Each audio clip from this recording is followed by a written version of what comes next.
Assalamu alaikum friends. Friends, in today's video we will be discussing a few common mistakes that foreigners do when investing in Turkey or when buying real estate in Turkey for citizenship or residency. One of the most common mistake that a lot of foreign investors do when they buy in Turkey, they keep their personal preferences in mind when they shortlist an apartment. Friends, we need to understand that 95% of consumers of local Turkish real estate are local Turks themselves, whether it is buying or whether it is renting. So it is very important that you should actually keep your personal preferences or choices aside if it is an investment, and you should think like a local Turk. What is their preferences? How would they evaluate this property? Because there's a huge chance then that when you want to resell this property, buyer of that property would be a local Turkish guy. When you would want to rent this property, the renter of that property would be, we've seen among 100 properties that we rent, 97 per people renting these properties are local Turkish people. So what people do is generally they ask me a question like, where do generally foreigners buy? Show me a property which is as per my preference.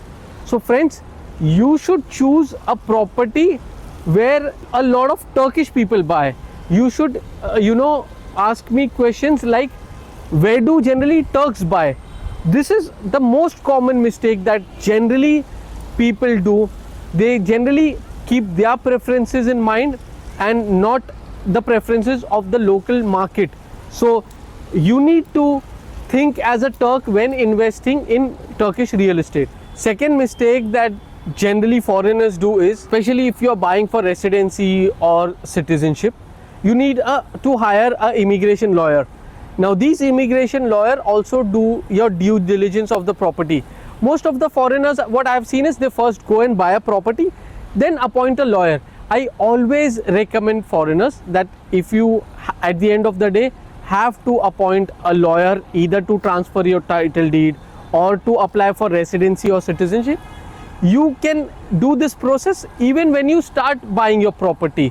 So the moment you shortlist your property, you can shortlist your lawyer and he will assist you in the entire process of doing the due diligence of the property, as well as getting the title deed transfer, as well as assisting you in the immigration formalities. Third most common mistake that generally people do is opting for commercial real estate. Now commercial real estate in Turkey or any other country, commercial real estate in your country or from the place where you come from might be very lucrative. But what we've seen is, and especially this is even the case in a lot of countries, especially post pandemic, a lot of shopping, a lot of buying has moved online.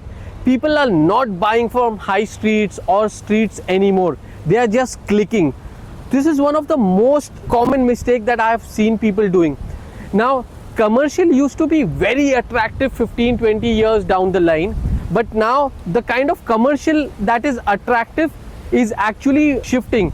So now actually go downs, warehouses are actually more in demand rather than a good store on a high street.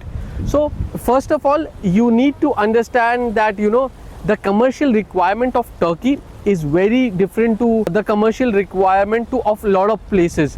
So I would commend to, especially to a foreigner, rather than taking a risk, houses are in big time demand in Turkey.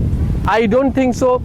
If you will buy a residence, you will have a problem in renting it, especially in a country like Istanbul, wherein there is a shortage of apartments to be rented. It's a very safe and ideal option to go for residential real estate. One more mistake that a lot of foreigners does is, and this is the most common mistake, they let their properties without knowing the local laws of relating or renting.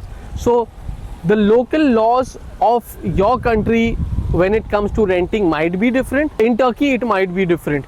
So it is very important, either you hire a professional or you learn it from some legal aid or from your lawyers, the local laws of renting, because this is again a place wherein you might do a mistake. So these are a few mistakes that generally foreigners do when they invest in Turkey.